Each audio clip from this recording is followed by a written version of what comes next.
অৰ্থবিজ্ঞানৰ ক্লাছলৈ কপিল কাকতিৰ ফালৰ পৰা পুনৰ সকলোলৈ স্বাগতম জনাইছোঁ আৰু আৰম্ভ কৰিবলৈ লৈছোঁ আজিৰ এক নতুন পাঠ সামগ্ৰিক যোগান। আশা কৰিছোঁ সকলোৱে যাতে ইয়াৰ পৰা কিছু নহয় কিছু উপকৃত হয়। যিহেতু আমি সমষ্টিবাদী অৰ্থবিজ্ঞান পঢ়ি আছোঁ, এই সমষ্টিবাদী অৰ্থবিজ্ঞানৰ বিষয়বস্তুৰ মূল কেন্দ্ৰবিন্দুৱে হৈছে ভাৰসাম্য আয় আৰু নিযুক্তিৰ স্তৰ নিৰ্ধাৰণ। ইয়াৰ বাবে আমি সামগ্ৰিক যোগান আৰু সামগ্ৰিক চাহিদাৰ ধাৰণাটো জানিব লাগিব। এতিয়া জানো আহা সামগ্ৰিক যোগান মানে কি। তোমালোকে স্ক্ৰীনত দেখিছা, এটা নিৰ্দিষ্ট সময়ত অৰ্থনীতি এখনৰ দ্ৰব্য আৰু সেৱাৰ মুঠ যোগানক সামগ্ৰিক যোগান বোলে। এই সামগ্ৰিক যোগানৰ ধাৰণাটো দুটা মতবাদৰ ওপৰত ভিত্তি কৰি গঠন কৰা হৈছে। এটা হৈছে সংস্থাপিত ধাৰণা আৰু এটা হৈছে কেইনছৰ ধাৰণা। আমি এতিয়া দুয়োটা ধাৰণাকে জানো আহা। প্ৰথমতে আমি শিকিম দৰ স্তৰৰ ওপৰত ভিত্তি কৰি সামগ্ৰিক যোগান, আৰু এই কথাটো আমি সংস্থাপিত ধাৰণা আৰু কেইনছৰ ধাৰণা দুয়োটা ফালৰ পৰা আমি শিকি ল'ম। তাৰপিছত আমি শিকিম আয় স্তৰৰ ওপৰত ভিত্তি কৰি সামগ্ৰিক যোগান। সংস্থাপিত অৰ্থনীতিবিদসকলে দৰ স্তৰৰ ওপৰত ভিত্তি কৰি সামগ্ৰিক যোগান ধাৰণাটো কিদৰে আগবাঢ়িছে আমি জানো আহা। ইয়াত দেখিছা, সংস্থাপিত অৰ্থনীতিবিদসকলে সামগ্ৰিক যোগান পূৰ্ণ অস্থিতিস্থাপক বুলি কৈছে। অৰ্থাৎ সামগ্ৰিক যোগানৰ ওপৰত দৰ স্তৰৰ পৰিৱৰ্তনৰ কোনো প্ৰভাৱ নাই বুলি কৈছে। আৰু তোমালোকে সেই কথাটো কাষৰ চিত্ৰত দেখিবলৈ পাইছা। চিত্ৰটোত দেখিছা দৰ স্তৰৰ সমান্তৰালভাৱে, দৰ স্তৰৰ অক্ষৰডালৰ সমান্তৰালভাৱে আমি সামগ্ৰিক যোগান ৰেখা অংকন কৰিছোঁ। অৰ্থাৎ দৰ স্তৰ যদি কিবা কাৰণত ওপৰলৈ যায় বা বাঢ়ি যায়, সামগ্ৰিক যোগান ৰেখাটা একেডালত থাকিলে আমি উৎপাদনটো সম পৰিমাণৰ পাম বা সামগ্ৰিক যোগান সমান পৰিমাণেই পাম। বা ওলোটাকৈ দৰ স্তৰ কমিলেও আমি সামগ্ৰিক যোগান OM পৰিমাণে পাই থাকিম। সংস্থাপিত অৰ্থনীতিবিদসকলে বিভিন্ন দৰ স্তৰত লাভ কৰা OM পৰিমাণৰ সামগ্ৰিক যোগান পূৰ্ণ নিয়োগ স্তৰতহে লাভ কৰিব বুলি উল্লেখ কৰিছে। এতিয়া পূৰ্ণ নিয়োগ মানে কি সেইটো জানি ল'লে সুবিধা হ'ব। পূৰ্ণ নিয়োগ হৈছে এনে এক অৱস্থা য'ত উৎপাদনৰ সকলোবিলাক উপাদানে সম্পূৰ্ণৰূপে নিয়োগপ্ৰাপ্ত হয়। গতিকে OM পৰিমাণত যদি উৎপাদনৰ সকলোবিলাক উপাদান নিয়োগপ্ৰাপ্ত হয়, তেন্তে ইয়াতকৈ বেছি আৰু উৎপাদন অৰ্থনীতিখনত কৰা সম্ভৱ নহয়। আমি সংস্থাপিত অৰ্থনীতিবিদসকলে আগবঢ়োৱা এই ধাৰণাটো শ্বেৰ বজাৰ বিধি নামৰ এটা ধাৰণাৰ ওপৰত গঢ় লৈ উঠিছে, যিটোৰ বিষয়ে জানিলে তোমালোকে এই বিষয়ে জনাত অধিক সুবিধা হ'ব। শ্বেৰ বজাৰ বিধি মানে কি তোমালোকে স্ক্ৰীনত দেখিছা। যোগানে ইয়াৰ নিজৰ চাহিদা নিজেই সৃষ্টি কৰে। অৰ্থাৎ এখন অৰ্থনীতিত যদি 50 কেজিৰ যোগান আগবঢ়োৱা হয়, তেন্তে সেই 50 কেজি কিবা নহয় কিবা উপায়েৰে বিভিন্ন লোকৰ বা উপভোক্তাৰ যোগেদি চাহিদা সৃষ্টি হ'বই। যদি তোমালোকে ভাবা 50 কেজি অৰ্থনীতিখনত বা বজাৰখনত বেছি হৈছে, তেন্তে দাম কম হৈ সেই 50 কেজিৰ চাহিদা হ'ব। আৰু যদি 50 কেজি বজাৰখনত কম যেন অনুভৱ হৈছে, তেন্তে তাৰ দাম বাঢ়ি হ'লেও 50 কেজি চাহিদা হ'বই। তাৰ পৰা বুজিলোঁ যে বজাৰখনত যি পৰিমাণৰ যোগান হয়, সেই পৰিমাণৰ চাহিদা যোগানে নিজেই সৃষ্টি কৰি লয়। এতিয়া শিকো আহা কেইনছৰ সামগ্ৰিক যোগানৰ ধাৰণা। কেইনছৰ যিটো সামগ্ৰিক যোগানৰ ধাৰণা, সেইটো সংস্থাপিত অৰ্থনীতিবিদসকলে আগবঢ়োৱা ধাৰণাতকৈ কিছু বেলেগ। ক'বলৈ গ'লে প্ৰায় বিপৰীত। কাৰণ সংস্থাপিত অৰ্থনীতিবিদসকলে শ্বেৰ বজাৰ বিধিটো মানি লৈছিল, য'ত কোৱা হৈছিল যোগানে ইয়াৰ নিজৰ চাহিদা নিজেই সৃষ্টি কৰি লয়। কিন্তু কেইনছে তাৰ বিপৰীতে মত পোষণ কৰিছিল। তেখেতৰ মতে চাহিদাহে নিজৰ যোগান নিজে সৃষ্টি কৰি লয়। অৰ্থাৎ বজাৰত চাহিদাহে বেছি গুৰুত্বপূৰ্ণ। ইয়াৰ কাৰণ হিচাপে তেখেতে কৈছিল যে মানুহ সদায় দীৰ্ঘকালত মৰণশীল হয়।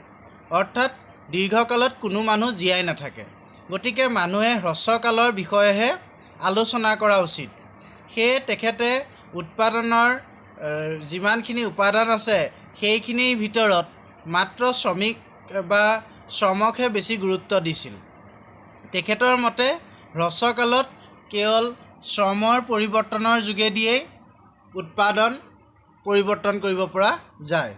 সংস্থাপিত অৰ্থনীতিবিদসকলে সামগ্ৰিক যোগান ৰেখাডাল পূৰ্ণ নিযুক্তি স্তৰত লাভ কৰিব পৰা যায় বুলি কৈছিল আৰু সেইডাল পূৰ্ণ অস্থিতিস্থাপক বুলি কৈছিল। কিন্তু কেইনছে তাৰ বিপৰীতে সামগ্ৰিক যোগান ৰেখাডাল 10 স্তৰৰ ভিত্তিত প্ৰথমতে পূৰ্ণ স্থিতিস্থাপক বুলিহে কৈছে আৰু দ্বিতীয় স্তৰত কিছু স্থিতিস্থাপক হৈ তৃতীয় স্তৰত পূৰ্ণ নিযুক্তি লাভ কৰে আৰু পূৰ্ণ অস্থিতিস্থাপক। প্ৰথম অৱস্থাত সামগ্ৰিক যোগান ৰেখাডাল পূৰ্ণ স্থিতিস্থাপক হয়, অৰ্থাৎ একেটা দৰতেই বিভিন্ন শ্ৰমিকে শ্ৰমদান কৰি উৎপাদন বৃদ্ধি কৰিবলগীয়া হয়। তাৰ কাৰণ হৈছে শ্ৰমিকৰ পৰিভৰ তেতিয়ালৈকে বেছি থাকে। কোনো শ্ৰমিকে নিজৰ দাম বা নিজৰ মজুৰি বৃদ্ধি কৰিব নিবিচাৰে, কাৰণ শ্ৰমিকৰ পৰিভৰ যিহেতু যথেষ্ট বেছি বা শ্ৰমিকৰ মূল্য যিহেতু যথেষ্ট কম। দ্বিতীয় স্তৰত শ্ৰমিকৰ পয়োভৰ ক্ৰমান্বয়ে কমি অহাৰ বাবে শ্ৰমিকৰ বৃদ্ধিৰ লগে লগে তেওঁলোকৰ দামৰ বা তেওঁলোকৰ মজুৰিও বৃদ্ধি হয় আৰু এই অৱস্থা পূৰ্ণ নিযুক্তি স্তৰ নোপোৱালৈকে বাহাল ৰাখে। আৰু শেষত তৃতীয় স্তৰত যেতিয়া পূৰ্ণ নিযুক্তি লাভ কৰে তেতিয়া শ্ৰমিকৰ মজুৰিহে বৃদ্ধি হয়, কিন্তু শ্ৰমিকৰ পূৰ্ণ নিযুক্তি হোৱাৰ বাবে উৎপাদন আৰু বৃদ্ধি নাপায়। চিত্ৰত এই কথা বুজিবলৈ হ'লে তোমালোকে দেখিছা যে প্ৰথম যিটো চিত্ৰ অঁকা হৈছে আৰু ৰঙা চিনেৰে কাটি থোৱা হৈছে সেইটো কেইনছৰ নহয়, সেইটো হৈছে সংস্থাপিত অৰ্থনীতিবিদসকলৰ পূৰ্ণ অস্থিতিস্থাপক সামগ্ৰিক যোগান ৰেখা, যিটো তেখেতে মানি লোৱা নাই। 2 নম্বৰ যিটো ছবি তোমালোকে দেখিছা সেই চিত্ৰটোহে কেইনছে মানি লৈছে। তোমালোকে দেখিছা দ্বিতীয় চিত্ৰটোত প্ৰথমতে সামগ্ৰিক যোগান ৰেখাডাল পূৰ্ণ স্থিতিস্থাপক হৈছে, যি PS অংশটো তোমালোকে দেখিছা, PS অংশটো পূৰ্ণ স্থিতিস্থাপক হৈছে আৰু এই স্তৰত দেখিছা দৰটো OPতে ফিক্স হৈ আছে বা স্থিৰ হৈ আছে আৰু OPতে দৰটো ফিক্স বা স্থিৰ হৈ থকাৰ কাৰণটো হৈছে শ্ৰমিকৰ পয়োভৰ যথেষ্ট বেছি, সেইকাৰণে একেটা দৰতে তেওঁলোকে কাম কৰিবলৈ ইচ্ছা প্ৰকাশ কৰিছে। প্ৰথম স্তৰত যিদৰে উৎপাদন ক্ষমতা শ্ৰমিকৰ যথেষ্ট বেছি আছিল, ঠিক তেনেদৰে দ্বিতীয় স্তৰত সেই উৎপাদন ক্ষমতা সমানে বাহাল নাথাকিল, কাৰণ শ্ৰমিকৰ বজাৰত শ্ৰমিকৰ সংখ্যা ক্ৰমান্বয়ে কমি আহিবলৈ ল'লে আৰু সেয়ে তেওঁলোকৰ মজুৰি বা তেওঁলোকৰ দাম বৃদ্ধি পালে। আৰু দ্বিতীয় স্তৰত আমি দেখিছোঁ যে এগ্ৰিগেট ছাপ্লাই কাৰ্ভ বা সামগ্ৰিক যোগান ৰেখাডাল ক্ৰমান্বয়ে ঊৰ্ধ্বমুখী হৈছে, সোঁফালে ঊৰ্ধ্বমুখী হৈছে, অৰ্থাৎ স্থিতিস্থাপক হৈছে। আৰু শেষত আমি 3 নম্বৰ স্তৰটোত দেখিছোঁ য'ত পূৰ্ণ নিযুক্তি লাভ কৰিছে, OM উৎপাদন কৰিছে বা OM পৰিমাণৰ যোগান বজাৰত দেখা গৈছে। ইয়াত শ্ৰমিকৰ পূৰ্ণ নিযুক্তি হোৱাৰ বাবে ইয়াতকৈ অধিক আৰু উৎপাদন কৰা সম্ভৱ নহয়, কিন্তু দৰহে বৃদ্ধি হ'ব পাৰে। এতিয়া আমি শিকিম I স্তৰৰ ওপৰত ভিত্তি কৰি সামগ্ৰিক যোগান কিদৰে নিৰূপণ কৰিব পৰা যায়। প্ৰথমতে আমি তোমালোকক জনাই থওঁ যে সামগ্ৰিক যোগান বুলি ক'লেই সাধাৰণতে I স্তৰৰ কথা আমি জানিব পাৰোঁ। কাৰণটো কি, সামগ্ৰিক যোগানৰ সংজ্ঞাটো আমি এনেদৰে পাইছিলোঁ যে অৰ্থনীতি এখনত উৎপাদিত দ্ৰব্য আৰু সেৱাৰ মুঠ উৎপাদনক সামগ্ৰিক যোগান বোলে। সেই উৎপাদন হোৱা দ্ৰব্যখিনি বা সেৱাখিনি যেতিয়া আমি মুদ্ৰা মূল্যত প্ৰকাশ কৰোঁ তেতিয়া আমি অৰ্থনীতিখনৰ মুঠ আয় বুলি ক'ম। অৰ্থাৎ আমি বজাৰলৈ যিখিনি যোগান আগবঢ়াওঁ সেই যোগানখিনিৰ বিপৰীতে আমি তেন্তে মুঠ আয় লাভ কৰোঁ, সেইকাৰণে সামগ্ৰিক যোগানক আমি মুঠ আয় বুলিও ক'ব পাৰোঁ। তোমালোকে হয়তো জানা কেইনছে নিয়োগ তত্ত্বক আয় তত্ত্ব বা উৎপাদন তত্ত্ব বুলিও কৈছে। তেখেতে এটা ধাৰণা ভিত্তিত এই তত্ত্বসমূহ আগবঢ়াইছে, সেইটো হৈছে সক্ৰিয় চাহিদা। সক্ৰিয় চাহিদাই নিয়োগৰ ভাৰসাম্যতাৰ লগতে আয় আৰু উৎপাদনৰ ভাৰসাম্যতাও নিৰ্দেশ কৰে। গতিকে সক্ৰিয় চাহিদা হৈছে এনে চাহিদাৰ অৱস্থা য'ত অৰ্থনীতিখনৰ সামগ্ৰিক চাহিদা আৰু সামগ্ৰিক যোগানৰ মাজত সমতা প্ৰতিষ্ঠা হয়। তদুপৰি আমি এটা কথা জানো যে এজন মানুহৰ ইনকামে হৈছে বা উপাৰ্জনে হৈছে আন এজন মানুহৰ ব্যয় বা এক্সপেণ্ডিচাৰ। অৰ্থাৎ এখন অৰ্থনীতিত যিমানখিনি আয় হয় বা উপাৰ্জন হয় তাৰ ঠিক সমান পৰিমাণে মুঠ ব্যয়ো হয়। অৰ্থনীতিখনত সমান পৰিমাণৰ ব্যয়ো হয়। কেইনছে পূৰ্ণ নিযুক্তিৰ স্তৰত ভাৰসাম্যতা লাভ কৰিছে বুলি ক'ব খোজা নাই। এখন অৰ্থনীতিৰ ভাৰসাম্যতা পূৰ্ণ নিযুক্তিৰ স্তৰ পোৱাৰ আগতেই লাভ কৰে বুলি তেখেতে মত পোষণ কৰিছে।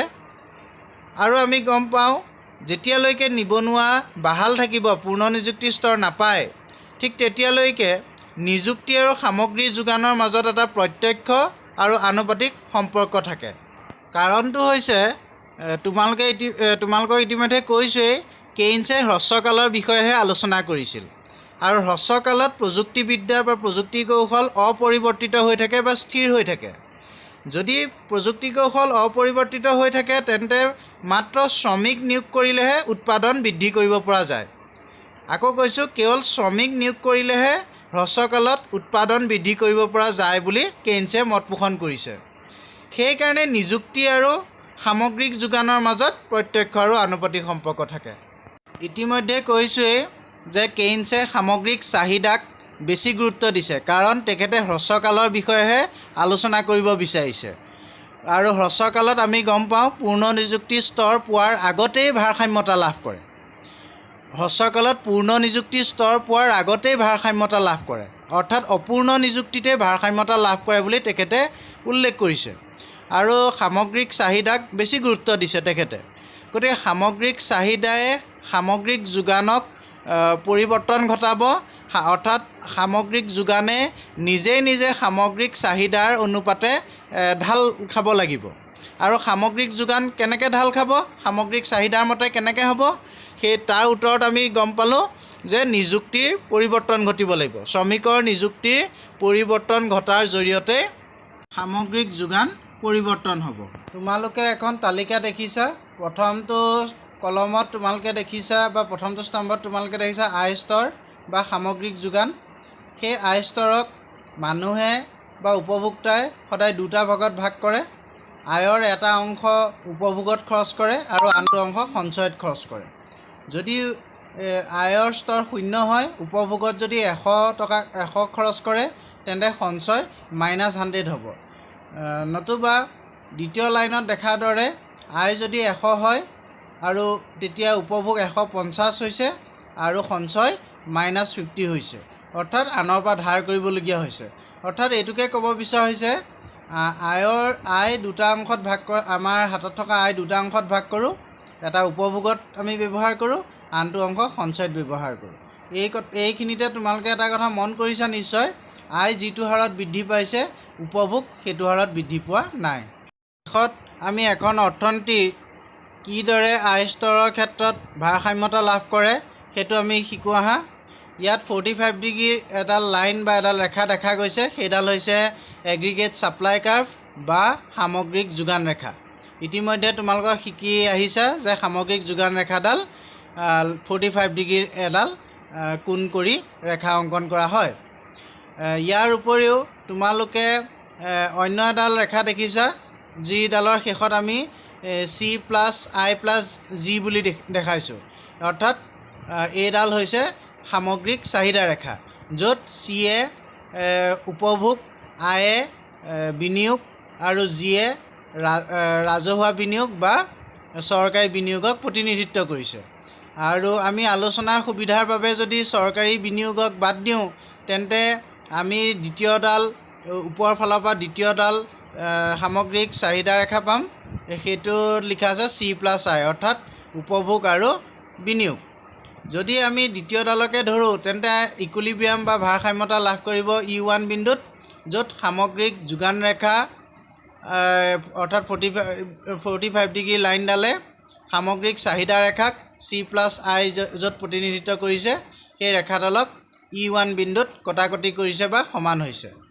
আৰু ইয়াতে দেখিছোঁ C+S, অৰ্থাৎ উপভোগ আৰু সঞ্চয়, উপভোগ আৰু বিনিয়োগৰ সমান হৈছে। ইয়াতে সক্ৰিয় চাহিদা